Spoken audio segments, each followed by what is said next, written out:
오늘은 내 어머니와 내 동생들을 보라는 제목으로 하나님의 말씀을 전하도록 하겠습니다. 하나님의 크신 은혜가 함께 하기를 주님의 이름으로 축복합니다. 우선 31절 말씀을 보시면, 그때에 예수의 어머니와 동생들이 와서 밖에 서서 사람을 보내어 예수를 부르니, 그때에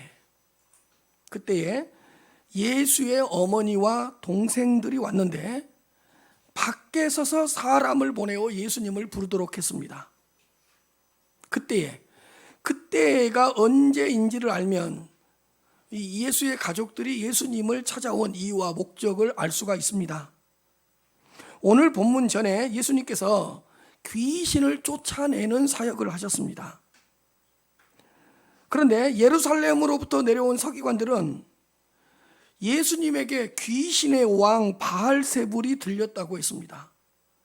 그러니까 예수님이 귀신을 쫓아내는데 귀신의 왕의 도움을 받아서 귀신을 쫓아내고 있다는 소문을 퍼뜨렸습니다. 그러니까 귀신이 예수님한테 들어가서 예수님이 이제 미쳤다는 괴담까지 퍼뜨리게 되었습니다. 예수님은 충분히 논쟁을 통해서 설득을 했지만 서기관들은 끝까지 예수님에게 시비를 걸었습니다. 이러다 보니까 예수님의 가족들도 혹시 예수님에게 귀신이 들어가서 정말 미친 것은 아닐까? 이런 생각까지 하게 되었습니다. 그러니까 예수님에 대한 이상한 소문이 떠돌고 있는 바로 그때에 예수의 가족들이 예수님을 찾으러 왔던 것 같습니다. 그러니까 좋은 의미가 아니라 예수님이 귀신이 들렸다 그러고 예수님이 귀신이 들어가서 미쳤다 그러니까 이거 더 이상 두면 안 되겠다. 그래서 하루라도 빨리 예수님을 찾아서 집으로 이제 데리고 가려고 예수님을 만나려고 했던 것 같습니다. 그러나 이런 예수님의 가족들의 방문은 책망을 받아야 됩니다. 그 이유가 두 가지입니다. 왜냐? 이 예수님의 가족들은 예수님에 대해서 무지했습니다. 예수님에 대해서 몰라도 너무 몰랐습니다. 여러분, 예수님은 귀신이 들려서 귀신을 쫓아낸 것도 아니고 예수님에게 귀신이 들어가서 예수님이 미친 것도 아닙니다. 예수님은 지극히 높으신 하나님의 아들이십니다. 하나님의 아들 예수 그리스도께서 당신의 능력과 당신의 힘으로 당신의 권세로 더러운 귀신을 쫓아내신 것입니다. 그런데 예수의 가족들은 예수님이 어떤 분이신가를 전혀 모르고 있었습니다. 예수님에 대해서 몰랐기 때문에 이상한 괴담을 믿고 혹시 예수님에게 귀신이 들어가고 예수님께서 그래서 미친 것은 아닐까? 라고까지 생각을 한 거예요. 예수님에 대해서 이렇게 무지했습니다. 두 번째로 예수님의 사역에 대해서 무지했습니다. 당연히 예수님에 대한 무지는 예수님이 감당하시는 그 사역에 대한 무지로 연결될 수밖에 없습니다. 예수님께서 이 땅에 오신 이유는 병자들을 고치시고 귀신들을 쫓아내시고 회당에서 가르치시며 전도하기 위해서였습니다. 죄인들을 부르시고 그 죄를 용서해 주시기 위하여 오셨고 세리들과 소외된 자들과 병든 자들과 죄인들의 친구가 되어 주시기 위해서 오셨습니다. 그러나 거짓과 이선에 빠진 종교적 지도자들이 예수님을 죽이려고 하고 오해하고 무시하고 선동질을 하고 예수님을 대적했습니다. 아니, 예수님의 사역에 문제가 있어서 시비를 걸고 논쟁을 했던 것이 아닙니다. 예수님이 무슨 잘못된 일을 하거나 죄를 지어서 논란을 일으킨 것도 아닙니다. 삐뚤어진 신앙, 이 잘못된 메시아 사상을 가진 거짓되고 사악한 종교적 지도자들이 예수님의 사역을 방해하려고 논란을 일으켰던 것입니다. 그들의 눈밖에 벗어나자 예수님에게 귀신이 들려서 예수님을 미쳤다고 해버리자, 이렇게 정죄를 해버린 것입니다.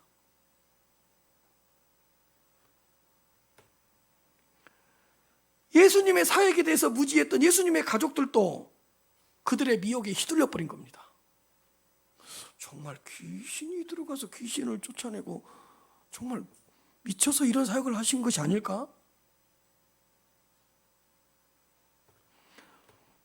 예수님에 대해서도 무지하고 예수님의 사역에 대해서도 무지하기 때문에 그 이상한 소문을, 괴담을 분별하지 못하고 예수님의 가족들은 야, 우리 가족 중에 한 사람이 이렇게 다닌다는데 가만히 내버려두면 좋겠냐? 어떻게 해서 빨리 집으로 데리고 와서 좀 가만히 집에 있도록 해야 되지 않겠냐? 예수님을 이상한 취급해버린 거예요. 누구까지도요. 예수의 가족들도. 만일에 예수님이 어떤 분이시고 예수님이 이런 사역을 하셔야 된다는 것을 바르게 알았더라면 이렇게 급하게 예수님을 찾아오지 않았을 것입니다. 예수의 가족들은 이런 두 가지 이유 때문에 책망을 받아야 합니다. 그러므로 사랑하는 성도 여러분, 예수님을 바르게 알고 바르게 믿어야 이상한 소문에 휘둘리지 않습니다. 예수님께서 이 땅에 오신 목적을 제대로 알고 바르게 이해해야지만이 이상한 소문 때문에 시험에 들지 않고 이상한 괴담 때문에 실족하지 않습니다. 32절입니다. 무리가 예수를 둘러앉았다가 여짜오되 보소서 당신의 어머니와 동생들과 누이들이 밖에서 찾나이다. 그러니까 예수님을 딱 가운데 두고 둘러앉아있던 무리가 예수님께 이렇게 이야기하는 겁니다. 예수님, 당신의 어머니와 당신의 동생들과 당신의 누이들이 밖에서 당신을 찾습니다. 딱 예수님께 이렇게 보고를 한 겁니다. 둘러앉아있던 무리들이 여기에 딱 포인트를 둬야 돼요. 그러니까 무리들은 예수님의 말씀을 들으려고 예수님을 딱 둘러앉아 있었던 것입니다. 둘러앉아 있었다는 게 중요합니다. 그런데 예수님의 혈통적 육체적 가족들은 둘러앉아 있었던 것이 아니라 저 밖에 서서 사람을 보내서 예수님을 찾고 있었습니다. 우리는 오늘 본문의 말씀에서 영적 가족의 특징을 알게 되면서 육체적 혈통적 가족과 좀 비교를 하면 영적 가족의 특징을 좀 알 수 있을 것 같습니다. 첫 번째로 영적 가족의 특징, 예수님의 영적 가족의 특징은 뭐냐? 둘러앉아 있었습니다. 예수님을 중심에 두고 둘러앉아 있었습니다. 보니까 둘러앉았다가 32절 말씀에도 보시고 둘러앉은 자들을 보시면 34절에 나옵니다. 영적 가족의 특징입니다. 그러나 예수님의 혈통적 육체적 가족들은 지금 어디에 있죠? 밖에서 찾고 있고 밖에 서 있습니다. 무리들과 제자들은 예수님을 중심으로 해서 뺑 둘러앉았습니다. 최대한 예수님께 가까이 가서 둘러앉아 있었습니다. 예수님께로 가까이 나아가서 둘러앉았습니다. 그들은 예수님을 중심에 두고 둘러앉아 있을 때가 가장 행복했습니다. 무리들과 제자들은 예수님과 가까이 있는 것이 이렇게 기쁘고 이렇게 즐거웠던 것입니다. 그러나 예수님의 혈통적 육체적 가족들은 지금도 밖에 서서 예수님을 찾고 있습니다. 가까이 와서 둘러앉아 있지 않고 밖에 서서 사람을 보내어 예수님을 불렀습니다. 예수님의 영적 가족은 항상 예수님을 중심에 두고 둘러앉아 있었습니다. 여러분, 어느 쪽이 더 큰 축복입니까? 예수님은 조금 후에 육체적 가족보다도 영적 가족들이 더 중요하다는 말씀을 하십니다. 여러분, 혈통적 가족이지만 예수님과 함께하는 혈통적 가족이지만 영적 가족이 되지 못하면 예수님을 통해서 어떤 은혜도 받아 누릴 수 없습니다. 예수님과 육신적으로 한 가족이 되어서 예수님과 한 집에서 함께 산다는 것은 아주 놀라운 축복이고 예수님을 통해서 큰 은혜를 누릴 수 있는 유리의 이치에 있는 건 맞습니다. 그렇지 않겠습니까? 예수님과 한 가족에서 살고 예수님과 함께 지낸다고 한다면 예수님을 통해서 큰 은혜를 받을 수 있는 큰 어떤 유리한 위치에 있고 유리한 곳에 있는 것과 마찬가지죠. 그러나 예수님과 함께 한 집에 산다고 해서 구원의 축복이 자동적으로 주어지는 것은 아닙니다. 영적 가족으로 발전하지 못하면 구원의 축복과 구원의 은혜를 받아 누릴 수 없습니다. 함께 함께 예수님과 먹고 마시고 한다 할지라도 아무리 혈통적 육체적으로 예수님과 함께하는 가족이라고 해도 조금 일찍 먼저 와서 예수님을 중심에 들고 둘러 앉아야 될 거 아닙니까? 왜 밖에 서 있습니까? 왜 밖에 서서 사람을 통해서 예수님을 찾고 있습니까? 예수님을 중심에 들고 함께 둘러 앉아야죠. 사랑하는 성도 여러분, 우리는 예수님의 영적 가족입니다. 하나님 나라의 가족입니다. 지금도 우리는 예수님을 둘러 앉아 있습니다. 지금도 우리는 예수님께 가까이 나와 있습니다. 예수님을 중심으로 해서 지금 이 시간 우리는 뺑 둘러 앉아 있는 것입니다. 지금. 그러므로 예수님의 영적 가족, 우리는 예수님의 영적인 형제, 영적 자매가 된 것입니다. 이 사실에 대해서 감사하시기를 바랍니다. 내가 예수님과 가족이 된 거라니까요. 두 번째로, 둘러 앉은 이유가 무엇입니까? 말씀을 들으려고 둘러 앉았습니다. 말씀을 들으려고.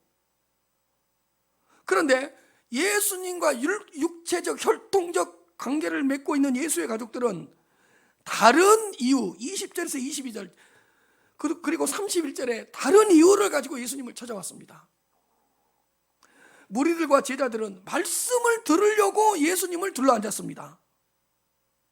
다른 이유 때문에 둘러앉았던 것이 아닙니다. 말씀을 듣고 말씀을 배우기 위해서 둘러앉은 겁니다. 예수님의 영적 가족들은 말씀의 자리가 그렇게 즐겁습니다. 말씀을 듣고 말씀을 배울 때가 그렇게 기쁩니다. 말씀을 들을 때가 그렇게 부요해지는 것 같고 말씀을 배울 때 그렇게 충만해지는 것 같습니다.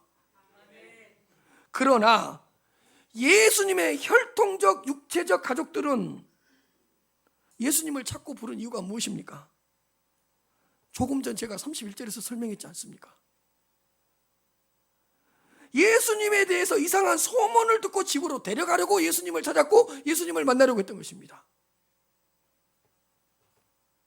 아니, 예수님을 좀 빨리 집으로 데리고 가서 너 왜 이러냐, 집에 좀 가만히 있어라, 이러려고 만나려고 했던 거 아니에요. 말씀을 듣고 말씀을 배우려고 예수님을 찾아온 것이 아닙니다. 말씀을 들으려고 찾아왔다면 밖에 서 있지도 않았을 것이고 사람을 보내서 예수님을 보내지도 않았을 것입니다. 그리고 한번 생각해 보십시오. 그들이 찾아왔을 때 예수님이 뭐하고 있었죠? 말씀을 딱 가르치고 있었습니다. 그렇다면 그 말씀 시간이 얼마나 소중하고 귀한 시간이에요. 그럼 말씀을 마칠 때까지 기다려야 될 거 아닙니까?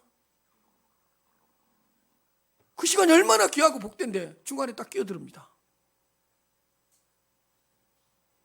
중간에 끼어들어서 예수님을 만나게 해달라고 그러고 예수님을 데리고 나오라 그러고. 이 예수님의 혈통적 육체적 가족들은 말씀에 대한 가치를 전혀 모르고 있었습니다. 그러니까 우리는 이런 말 하는 거 아니에요. 아이고, 예수님하고 그 당시 함께 한 집에서 살았으면 얼마나 좋았을까. 그러지 마시라.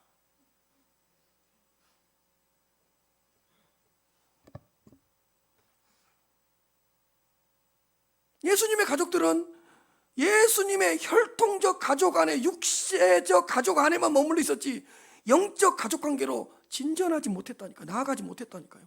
그러니까 예수님으로부터 전혀 은혜를 받아 누리지 못하는 거예요. 밥만 같이 먹었지. 예수님과 한 집에 살고 함께 지내면서도 예수님으로부터 영적인 은혜, 신령한 은혜를 받아 누리지 못했습니다. 신명기 33장 3절입니다.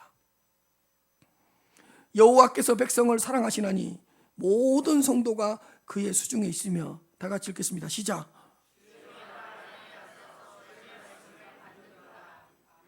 여러분, 영적인 가족들의 특징이 뭐죠? 주의 발 아래에 앉아서 뭐라고요? 주의 말씀을 받죠. 밥만 같이 먹었지 말씀 들을 때는 없어.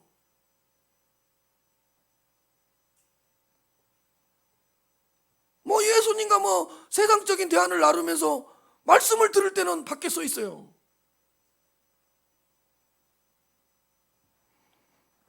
여호와께서 백성을 사랑하시니 모든 성도가 그의 수중에 있으며 주의 발 아래에 앉아서 주의 말씀을 받는도다. 누가복음 10장 39절입니다. 그에게 말이 안 하는 동생이 있어 주의 발치에 앉아 그의 말씀을 듣더니.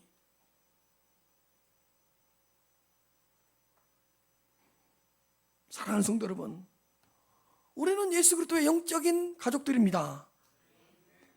오늘 우리가 이 자리에 둘러앉아 있는 이유가 무엇입니까? 이 작은 공간에, 숨쉬기도 힘든 공간에, 좌우 앞뒤도 없는 이 공간에, 이 작은 예배당에 이렇게 뺑 둘러앉아 있는 이유가 무엇입니까? 말씀을 듣기 위해서입니다. 말씀의 자리를 사모하기 때문입니다. 여러분, 말씀 듣는 자리에 앉아있고 말씀을 듣기 위해서 둘러앉아 있는 성도님들은 예수님의 가족입니다. 그러니까 밖에서 가족들이 찾는다고 하니까 예수님께서 충격적인 말씀을 하십니다. 33절입니다. 대답하시되, 딱 보면서 내 가족들이 나를 찾는다고?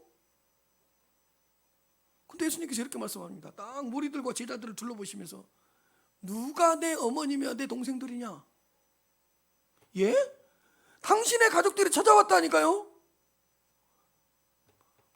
딱 둘러보면서 그래? 누가 내 어머니며 내 동생들이냐?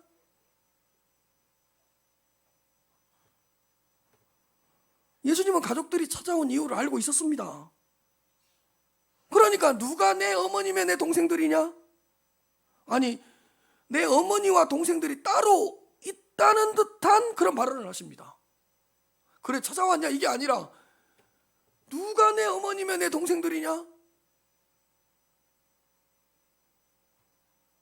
예수님은 육체적 가족 관계를 부인한 것이 아닙니다. 혈통적 가족 관계를 깨뜨리라는 의미도 아닙니다.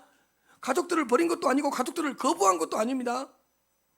예수님은 십자가에 죽는 순간까지, 마지막까지 어머니에게 효를 다하셨습니다. 육체적 관계를 거부한 것이 아닙니다.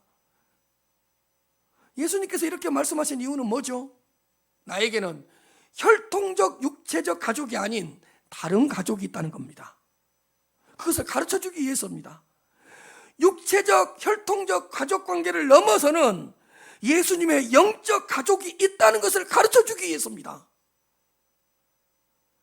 하나님 나라의 가족, 영적 가족이라는 새로운 지평을 열어주기 위해서 누가 내 어머니며 내 동생들이냐고 물으셨던 것입니다.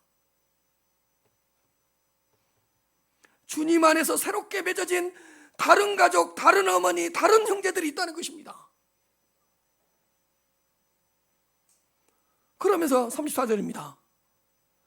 둘러앉은 자들을 보시며 이르시되 내 어머니와 내 동생들을 봐라. 충격적인 말씀을 하십니다.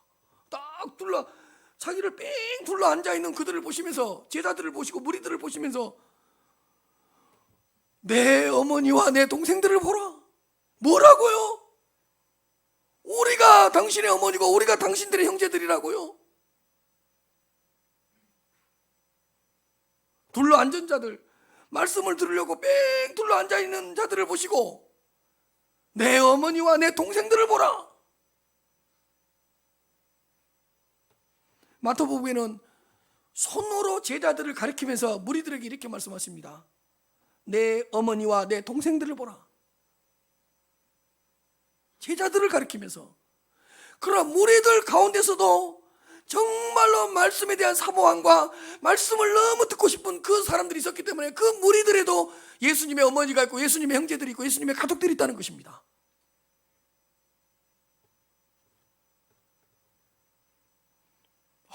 뺑 둘러 앉아서 말씀을 듣고 있는 자들을 향해 내 어머니를 보라, 내 동생들을 보라.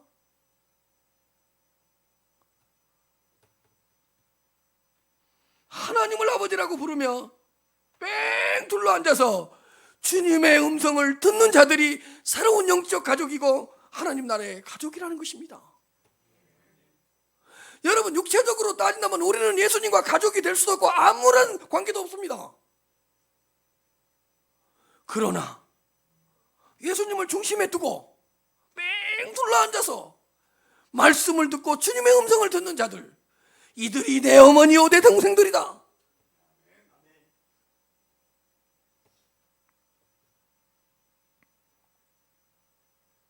그러면서 예수님은 영적 가족의 중요한 특징에 대해서 한 가지를 더 말씀해 주십니다. 35절입니다. 누구든지 하나님의 뜻대로 행하는 자가 내 형제요 내 자매요 내 어머니니라. 누구든지다. 누구든지 하나님의 뜻대로 행하는 자가 내 형제요 내 자매요 내 어머니다. 아무리 한 집에서 나와 먹고 마시고 나랑 함께 지낸다고 하더라도 내 말에 귀를 기울이지 않고 내 음성을 듣지 않으면 내 영적인 가족은 아니다 이거예요.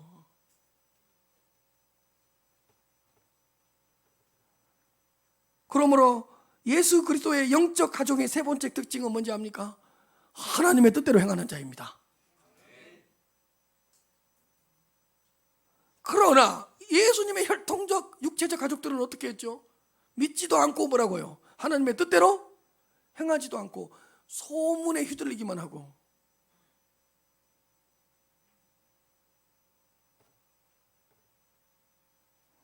누구든지 하나님의 뜻대로 행하는 자가 내 형제요 내 자매요 내 어머니라고 말씀해 주셨습니다. 하나님의 뜻대로 행하는 누구든지예요. 그러나 육체적 가족들은 딱 몇 명 이렇게 딱 고정이 돼 있잖아 이제요. 그러나 예수 그리스도의 영적인 가족들은 어떻게 돼요? 점점 많아질 거 아닙니까? 왜? 하나님의 뜻대로 행하기만 하면, 살기만 하면 예수 그리스도의 어머니요 형제요 자매가 될 수 있으니까. 여러분, 우리가 예수님의 가족이 되었다니까요.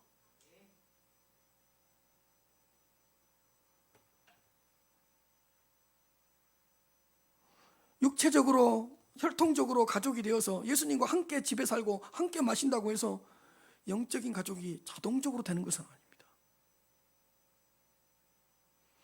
그러므로 부러워하지 마십시오. 아이고, 내가 예수님의 집에서 이틀만 더 지내봤으면 내가 더 잘, 헛소리 하지 마세요. 예수님하고 30년을 살아도 지금 예수님의 가족들은 이 정도 수준밖에 안 돼요. 지금 잘 믿으세요. 내가 예수님 시대에 예수님 집에 뭐 동생이었으면 예수님한테 더 잘해줬을 건데, 이런 헛소리 하지 말고. 누가복음 8장 21절입니다. 예수께서 대답하여 이르시되 내 어머니와 내 동생들은 곧 뭐라고요? 하나님의 말씀을 듣고 행하는 이 사람들이라. 하나님의 말씀을 듣고 행하는 이 사람들이다. 누가 내 어머니며 내 동생들이냐? 하나님의 말씀을 듣고 행하는 이 사람들이라. 하나님의 말씀을 듣는 데서 멈추는 것이 아니라 말씀을 들었다면 그 말씀을 지키고 행하는 자가 예수님의 영적 가족입니다. 말씀을 듣고 뭐니까요? 행하는 이 사람들이니까. 말씀을 들어서 나는 하나님의 뜻을 깨달았어요, 나는 하나님의 뜻을 알았어요, 여기까지가 아니라 말씀을 듣고 하나님의 뜻을 깨닫고 하나님의 뜻을 알게 되었다면 그 하나님의 뜻대로 살아가는 자, 하나님의 뜻을 행하는 자가 하나님 나라의 가족이고 예수님과 가족이 되는 것입니다.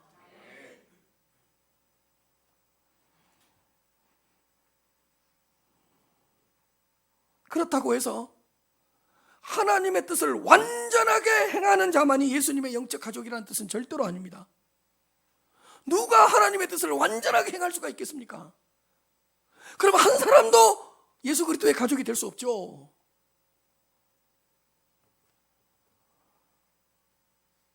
하나님의 뜻을 행하려고 몸부림치는 자, 하나님의 뜻 가운데 거하려고 하는 자, 하나님의 뜻대로 살려고 애쓰는 자, 어떻게 해서든지 하나님의 뜻을 추구하면서 하나님의 뜻을 지키려고 하는 자, 이런 자들이 예수 그리스도의 영적 가족이죠.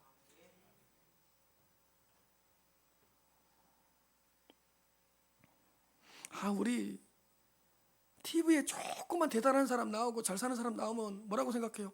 아이고, 내가 저 가족에 태어났으면 쓸데없는 생각하지 말라니까.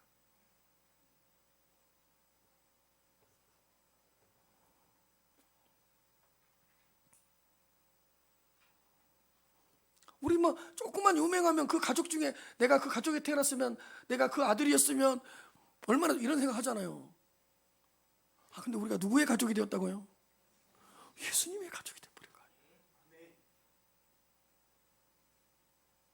예수님의 어머니가 되고, 예수님의 형제가 되고, 예수님의 누이가 되고, 예수님의 자매가 된 거 아니에요.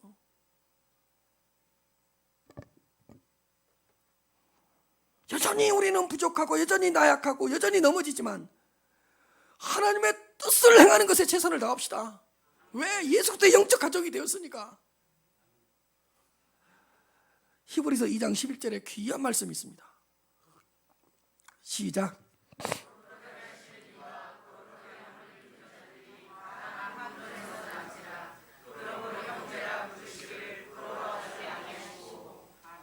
여러분 잘 보십시오. 거룩하게 하시는 예수 그리스도와 거룩하게 함을 받은 우리들이 다 뭐라고요? 한 근원 하나님으로부터 났답니다. 그러므로 예수님은 우리를 뭐라고요? 형제라 부르시는 것을 뭐라고요? 부끄러워하지 않는다.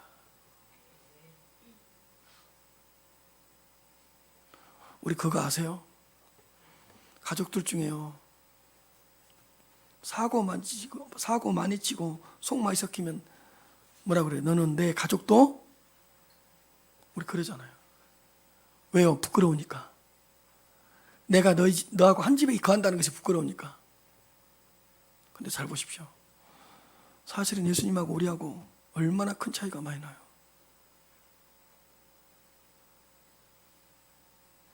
근데 예수님은 우리를 뭐라고요? 형제 자매로 부르시는 것을 뭐라고요? 부끄러워하지 않는다고. 우리 초등학교 다닐 때 이런 거 있잖아요. 농사를 지으니까 부모님이 학교를 안 찾아와야 되는데 꼭 찾아온다고 그럴 때가 있죠. 근데 오만 핑계를 대면서 안 와도 된다고 그러죠. 왜요? 창피하거든요. 학교를 오신다 그러면 양복도 좀 갖춰 입고 어떻게 머리도 좀 하고 오셔야 되는데 오라 한다고 왜 와요? 바쁘다고 해서 안 와야지. 제가 더 삽 들고 깽이 들고 오셨다가 만나고 일터로 가실 거 생각하니까 죄송한데 창피하고 부끄러운 거예요. 그래서 안 왔으면 좋겠는데 굳이 선생님께 인사를 해야 되겠다고.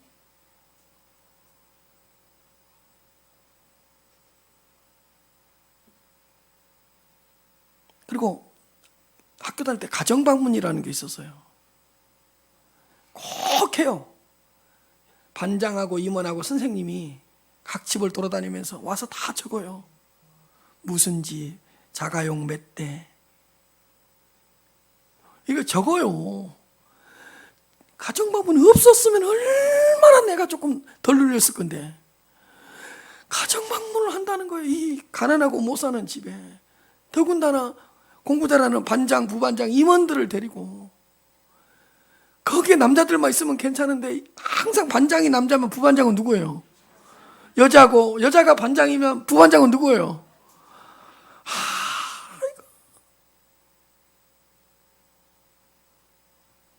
왜? 어딘가 우리가 부끄럽고 창피해서. 내 어머니라고 부르기에는, 내 집이라고 부르기에는, 내 아버지라고 부르기에는. 근데 생각을 해보십시오. 예수 그리스도는 우리를 형제라 부르시기를 뭐라고요? 그러니까 예수 그리스도는 어디를 가든지 얘 내 형제입니다. 내 자매입니다. 얘 내 어머니입니다.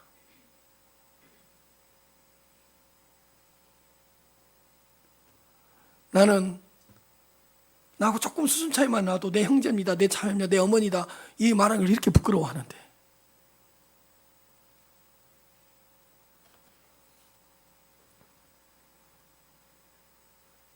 누구든지 하나님의 뜻대로 뜻대로 행하는 자는 예수님의 형제요, 예수님의 자매요, 예수님의 어머니입니다. 여러분, 신분, 가문, 조건, 특별한 기준, 학교, 나이, 경력 이런 것들로 예수님의 가족이 되지 않습니다. 남녀노소, 지, 고와 막론하고 하나님의 뜻대로 행하는 자가 예수님의 영적 가족입니다. 얼마나 감사할 일이에요.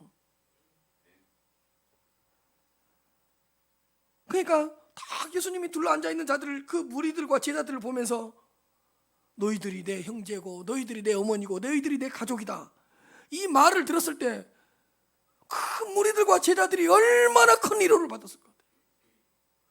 아마 그들의 마음속에도 이런 거 있었을 거예요. 이렇게 능력을 행하시고 기적을 행하시고 말씀을 전파하시는 예수님과 한 집에 살았더라면 얼마나 좋았을까. 내가 저분과 육체적으로 가족으로 되었다면 얼마나 좋았을까. 이런 미련도 있었고 그런 것도 있었을 거 아니에요. 그런데 예수님께서 너희들이 내 가족이고 너희들이 내 형제고 내 어머니다, 이 말을 들었을 경우 그 무리들과 그 제자들이 얼마나 큰 위로를 받았을 것 같아요.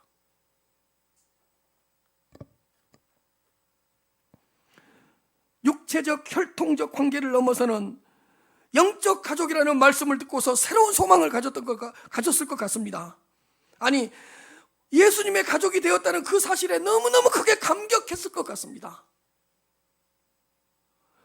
우리가 예수님의 형제가 되고 우리가 예수님의 자매가 되고 우리가 예수님의 어머니가 된다고?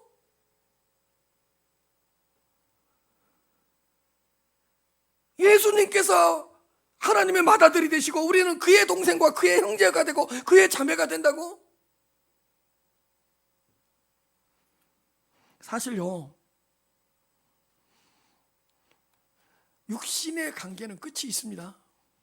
언제까지만 유효하죠? 딱 살아 있을 때까지만 유효합니다. 여러분, 천국에서는 육체적 혈통적 관계 아무 의미 없습니다. 지금 남편으로 안 불릴 거니까 염려하지 마세요. 그럴 일 없어요. 행여나 또 만날까 봐, 뭐 어떻게 같이 살게 될까 봐 염려하지 마세요. 이 땅에서의 육체적 혈통적 관계는 천국에서는 아무 의미가 없어요. 그러나 잘 보세요. 지금 우리가 이 세상에서 맺고 있는 이 영적 가족이라는 이 사실은 어떤 일이 있어도 끊어지지 않습니다. 죽음으로도 끊기지 않습니다. 우리는 천국에서 예수님의 영적 가족의 구성원으로서 만날 것입니다. 천국에서도 지금 우리가 누리고 있는 이 영적 관계는 지속될 것입니다. 그러므로 주 안에서 우리가 함께 영적 가족이 되었다는 이 사실이 얼마나 놀랍고 얼마나 신비로운 일인지 모릅니다. 육체적 혈연 관계, 가족 관계는 끊어지고 이 땅에서까지만 일하니까요. 그러나 지금 우리가 누리고 있는 형제요 자매요, 이 관계는 끊어지지 않는다니까요.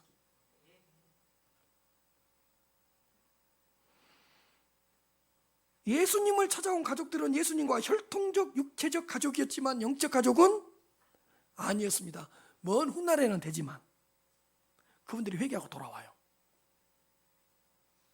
그러나 우리는 예수님의 실질적인 육체적 혈통적 가족은 아니지만 예수님의 무슨 가족이라고요? 영적 가족입니다. 예수님의 가족이 되어버린 것입니다. 여러분, 혈통적으로 육체적으로 가족인데 영적 가족이 아닌 것과 혈통적 육체적으로 가족은 아니지만 예수님과 영적인 가족이 된 것과 얻은 것이 축복이에요. 우리가 더 큰 축복입니다. 후자가 더 큰 축복인 거예요. 여러분, 누가복음 11장 27절 28절에 정말로 중요한 말씀이 있습니다. 한번 읽어봅시다. 시작.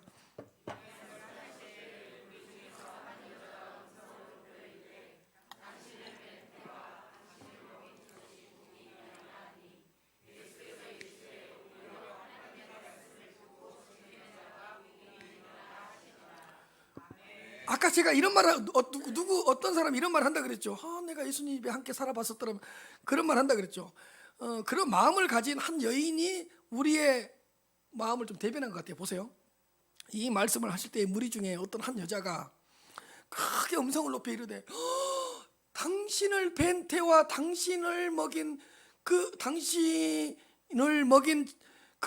젖이 복이 있나이다. 그러니까 뭐냐면 당신을 육체적으로 출생시키고 당신을 젖을 먹으면서 키운 그 여자는, 그 사람은 얼마나 복된 자입니까? 이렇게 육체적 관계에 대해서 혈통적 관계에 대해서 이렇게 놀라움을 표시한 한 여인이 있었어요. 우리가 이런 마음이 조금씩은 있잖아요. 근데 예수님 매몰차죠. 뭐라고? 헛소리 하지 마라. 예수께서 이르시되 오히려 나를 배에 잉태하고 나를 잉태해서 젖을 먹인 그 여자보다 하나님의 말씀을 듣고 지키는 자가 뭐라고요? 놀라운 말씀을 해버려요.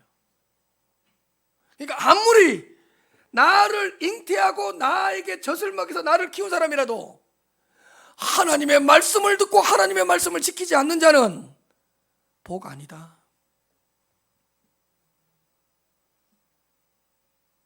그러니까 아무리 나를 낳고 나를 키운 내 어머니 마리아라도 하나님의 말씀을 듣고 지키지 않으면 너희들보다 못하다. 그러니까 이 말이죠. 나를 뱃속에 잉태하고 나를 출생시킨 그 여자도 사실은 복이긴 복이다. 어느 정도는 복이지만 보세요. 여러분들은 육체적으로 예수님을 뱃속에 잉태하지는 않았지만 마음속에 여러분들은 예수님을 내 마음속에 모시고 있죠. 그리고 그분의 말씀을 듣고 그분의 말씀을 지키죠. 이 자가 더 복 있는 자니라.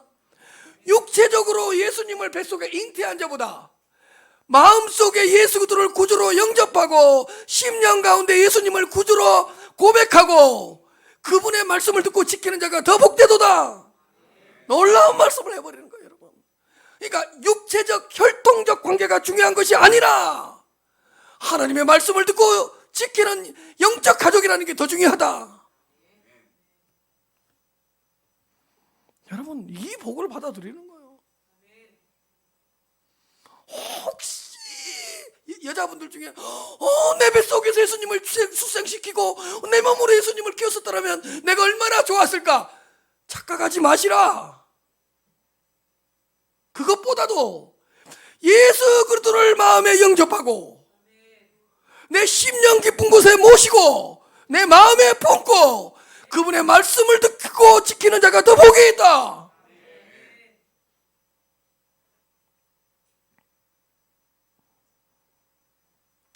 놀라운 말씀이죠. 이런 말씀이 다 있어요.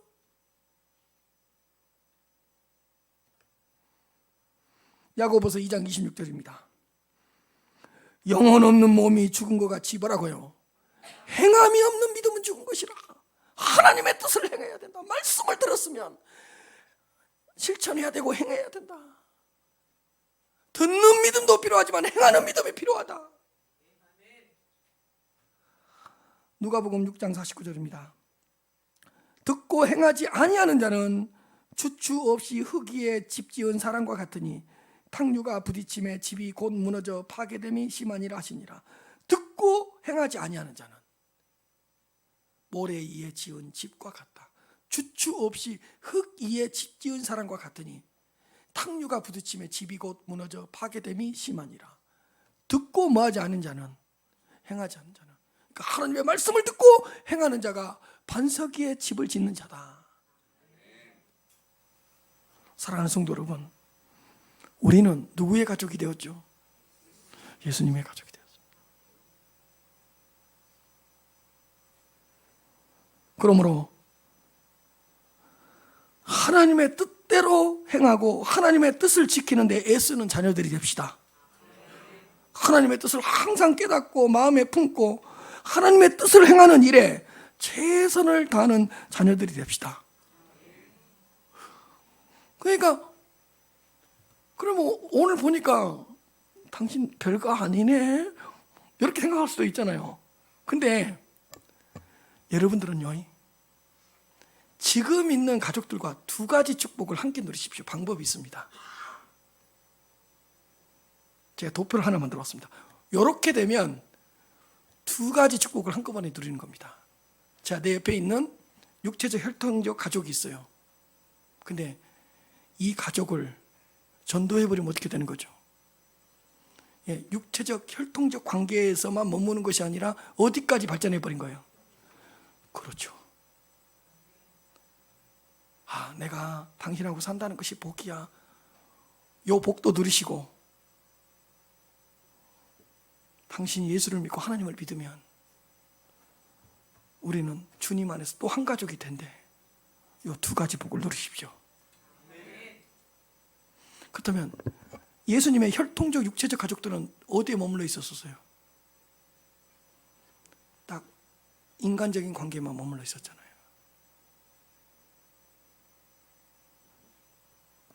훗날에는 예수님의 영적 가족이 되지만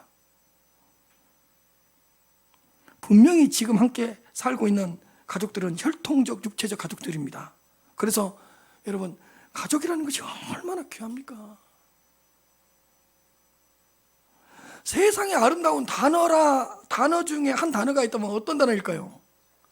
가족이라는 단어. 저는 그런 것 같아요. 가족이라는 단어 아닐까요?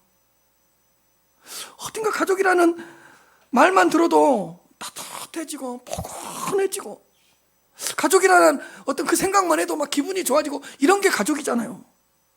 가슴이 찡해지고. 그러나 혈통적 육체적 가족의 관계로만 머무르지 말고 예수님의 영적 가정으로 발전시키시기를 바랍니다. 이런 의미에서 가족 전도가 중요한 거예요.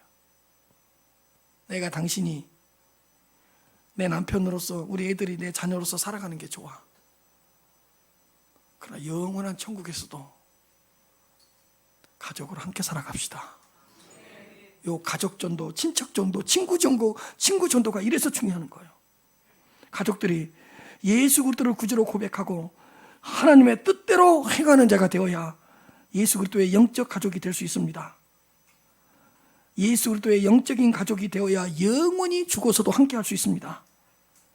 지금 함께 살고 있는 이 육체적 가족들이 예수 그리스도의 영적 가족이 될 수 있도록 구원의 복된 소식을 전하고 또 전하고, 삶고 또 국어 삶고, 품고 또 품어서 예수님의 영적인 가족들로 만드십시오. 불쌍히 여기시고 긍휼히 여기시고 죽을 때까지 인내하시고 참으셔서 반드시 영적 가족으로 만들어내십시오. 그래서 혈통적 육체적 이 가족 안에서 누리는 기쁨과 영광을 예수 그리스도의 영적 가족이 되어서 누려야 되는 그 심원 하늘의 신령한 복과 은혜를 함께 누렸으면 참 좋겠습니다.